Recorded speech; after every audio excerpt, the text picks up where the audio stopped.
Good evening, ladies and gentlemen. Super Bowl 2015 second conference. This is our first day of our playoffs, the first round. First game, the winner, MCS with a heart-stopping 1-point victory over the Sunman team.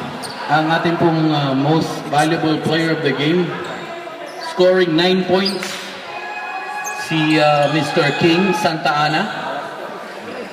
And also, scoring 8 points, Mr. Jed Adante. Ano masasabi natin, Sir King, sa sa pagkapanalo natin? Nag-effort yung mga teammates. Tapos, sorry sa mga pare ko sa kabila. Kasi hindi nila tinutuo yung laro. Kaya medyo nalalo kami 1 point. Thank you. Jed, ano masasabi natin sa pagkapanalo natin? Bale, good teamwork. Tapos, last minute na shot ako. Last shot. O baka may gusto kong batiin dyan, Jed.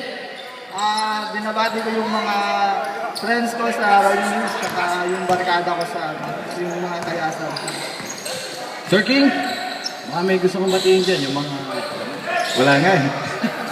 Baka mabigyan mo ako. Salamat. Thank you.